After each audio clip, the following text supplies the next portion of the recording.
Buenas noches. Y pese que estamos todavía a más de un año y medio de las elecciones, los motores de la demagogia empiezan a calentar algunas decisiones políticas. Hoy día el Congreso, por ejemplo, pues restituyó la plena vigencia de la Ley de Promoción de la Amazonía, es decir, restableció exoneraciones tributarias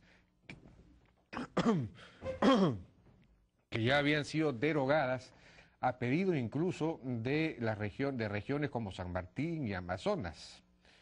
De modo tal pues que se restablecen estas exoneraciones restándole recursos a los fondos que se habían constituido para hacer obras en estas regiones y favoreciendo a pequeños grupos de comerciantes que seguramente han estado detrás de estas decisiones. Esos son grupos de interés e incluso grupos vinculados al contrabando de combustible, aunque esto no afectaría a eso.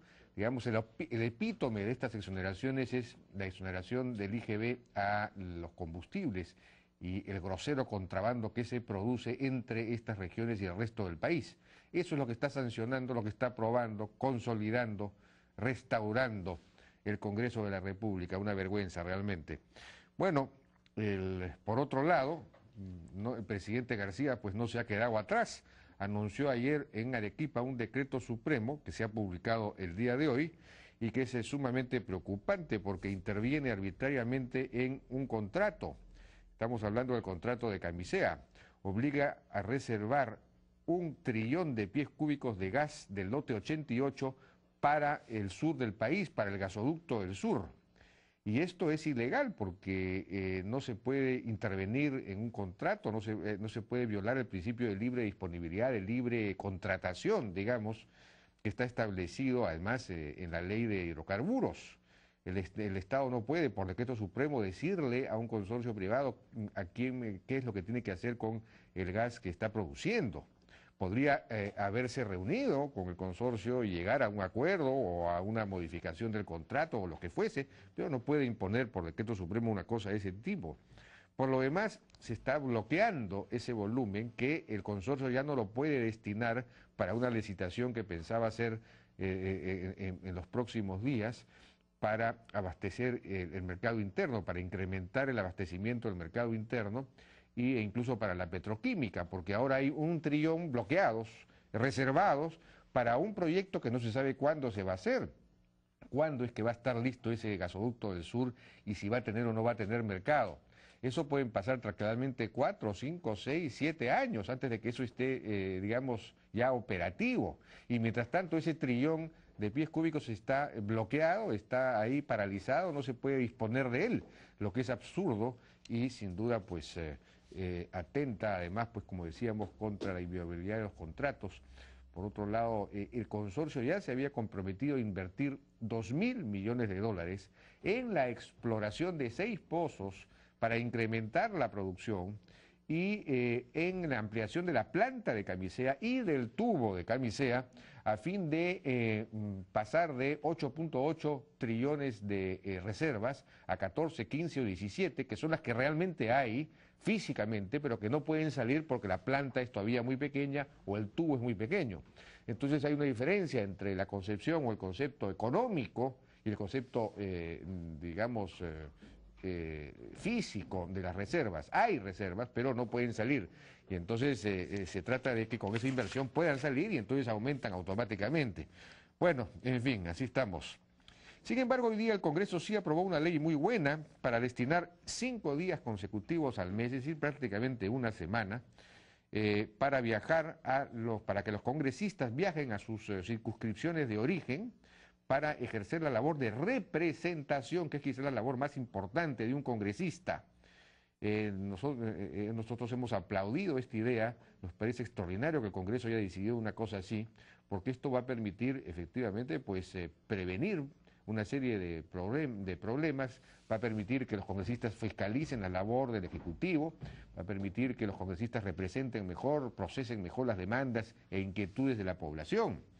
Y si esto hubiese ocurrido, por ejemplo, con anterioridad, quizás no hubiésemos tenido el baguazo.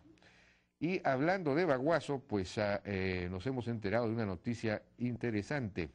¿Recuerdan el video de Hernando de Soto sobre los pueblos amazónicos que pasamos en primicia en este canal?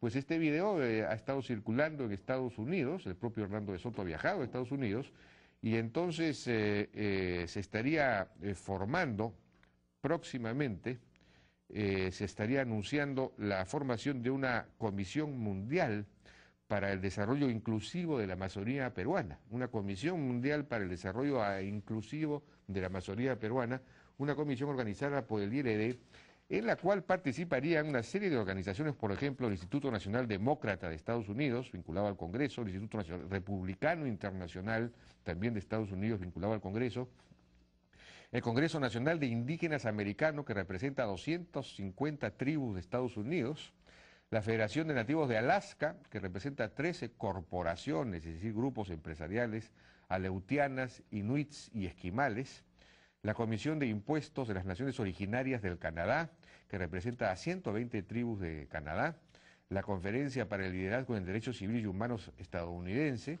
el Centro Nacional para las Cortes Estatales, que está vinculado a la Corte Suprema Norteamericana, el Centro Internacional para la Empresa Privada, que es la principal afiliada de la Cámara de Comercio de Estados Unidos, en fin, y otras organizaciones, estarían incluyendo también organizaciones europeas próximamente.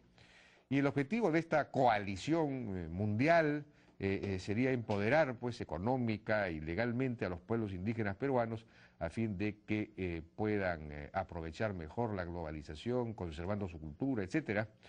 Y nos hemos informado también que a pedido de los apus, de los pueblos amazónicos, de los apus con los que está, digamos, conversando el ILD, se realizaría un gran taller entre el 1 y el 10 de noviembre, al que vendrían representantes de estas organizaciones que hemos mencionado, y un taller pues para examinar bien en qué consistiría esta propuesta que se estaría haciendo para el desarrollo inclusivo de los pueblos amazónicos, y luego se realizaría quizá otro en Anchorage, que es la capital de Alaska, donde irían los apus peruanos.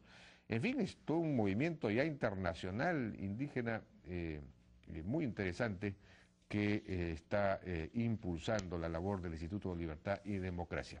Bueno, vamos a ir a una pausa y regresamos ahora con Luis Castañeda Locio, alcalde de Lima. Antes vamos a pasarles un reportaje de Renzo Macei sobre algunas de las principales obras que está realizando el alcalde en la ciudad.